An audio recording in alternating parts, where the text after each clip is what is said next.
Alright, welcome back to IMAX Man 1 movie reviews and comedy skits and etc. Mainly just that stuff though. Today we're going to be reviewing this movie called The Intruder today. Let's look it up on IMDb because I forgot to do that. This is directed by Dion Taylor, starring Michael Ealy, Megan Good, and a few others. Where to begin with this great film? Okay, so I decided to do a new thing with my videos where I'm going to do it into two sections.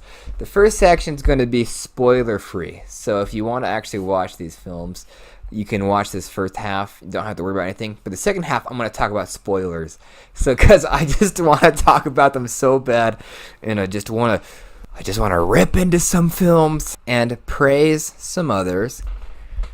Yeah, that's where I'm at right now with this movie review channel. And I can do it because it's my channel. All my films are going to be based on a scale of 1 to 10, especially horror films. 10 being the best horror film that I've ever seen, or the best horror films. It doesn't have to just be one, but an example of a 10 would be Hereditary.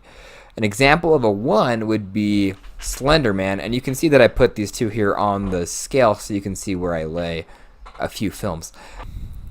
This movie, you'll see where I'm going to put this one on here. Let's get into it. Let's talk about why this film is the way that it is. First off, this camera work in the film is so bad. It's so bad. It's off in so many scenes. They choose to focus on, there's a few scenes where they just focus on these like gargoyles or like on a lamppost, and then they come and they pan down to the audience or they pan down to their actors, and there's a lot of scenes where they zoomed in way too close on the face when it's not an intense scene, so it makes you feel very uncomfortable. In fact, extreme close-ups should only be used in intense situations. I don't know what they're thinking here. There's a lot of scenes that are poorly lit and that you can hardly see what's going on. There's a few scenes that are hard to see. And okay, there's two scenes. I remember this very specifically. There's two scenes in the film that don't feel like they fit in at all because they're not finished with editing them. They look almost as if they're zoomed in, and I'll do that right here. And that's exactly what they look like. They stand out. They stand out like a sore thumb. And most of the time, when you think about editing, you shouldn't have to think about it. A best edited movie is when you don't have to think about anything and it just flows smoothly. A bad edited movie is when you're like, oh, I noticed that. You see that? You see that there, Greg? Or whoever's sitting by me? Okay, another thing about this film is it's very unevenly paced. There's scenes... Okay, for example, there's this one scene where they're just going at it, the husband and wife. And then literally the next scene, they cut to this uneven scene where you're supposed to be feeling like, oh man, all creepy, like something crazy is happening. And then they cut back to, it's not the husband and wife, but it's another love scene. And you're like, what? It just doesn't work. It's so choppy. Let's talk about the action scenes too. It's super shaky cam. It's like this. And that's how this film is, or this movie. It's just super shaky cam during the action, so you can't see very much. And shaky cam can work where it builds intensity, like in the Jason Bourne films. But sometimes directors use it as a cop-out to where they don't have to show choreography. And that's exactly what it's happening here. Okay, the characters, they're not built very well. I'm sorry, they're not. I do like the wife character, except she's an idiot at some points. The husband's a jerk. Like, you do not like him at all, and you end up rooting for Dennis Quaid's character throughout most of the film until the end. But man, he's so unlikable. And even the wife, like I said, she's an idiot. You're like, wow, this is just a lot of dumb movie tropes happening right here. So that's it for my spoiler-free section. So if you just want to see the score and you care about spoilers, then click to the end of the video to see what I gave it. Spoilers! Spoilers! Watch out for those spoilers. Spoilers are coming. Spoilers! Spoiler, spoiler, spoiler, spoiler. Yeah.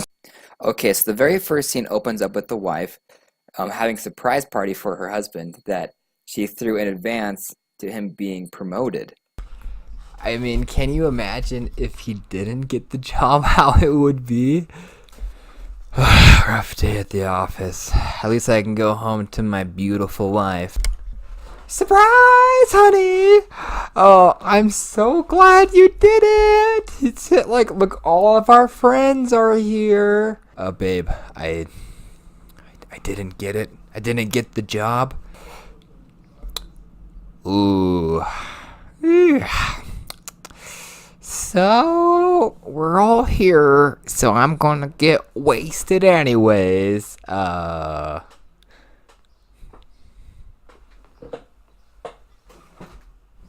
I mean, did they just not think these scenes through? Okay, another spoiler thing is the deer scene. The deer scene? It's oh my gosh, it's so bad. This is literally what happens in the film. Oh look, honey, a deer.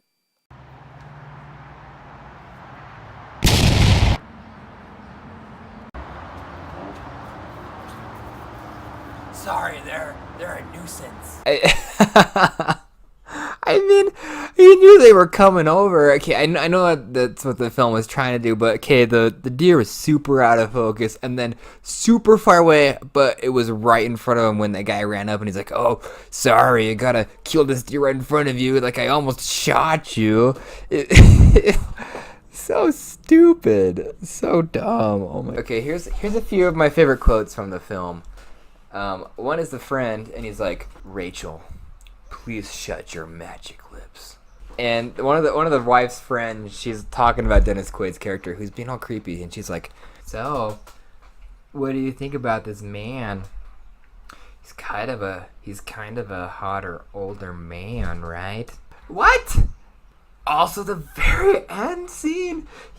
So he has a double barrel shotgun, so he just has 2 shots per every time he loads it. So he's shooting, gets rid of all his shells, and then he loads up one last time. He shoots into the door, and then he gets surprised with the husband. The husband swings, hits him with a bat, and then he shoots the ground. And so you'd think, okay, there's no more shots, but the husband's like, you forgot to count one. And then shoots him at the end. Okay, I'm an audience member, and I knew that he didn't have enough bullets for that. I mean, maybe he loaded it during a different scene? Anyways, that's my review. I'm going to give The Intruder a 1.5 out of 10. The reason I give it a 1.5 and it's not a 1 is because the actors did try. It looked like they were having fun. They weren't terrible. At least there was that. That's the only redeemable thing, though. Nothing else is good about this film. Thanks for watching this again. This one's a bit longer than normal just because I had so much to say and I was so passionate about a ton with this film and this movie.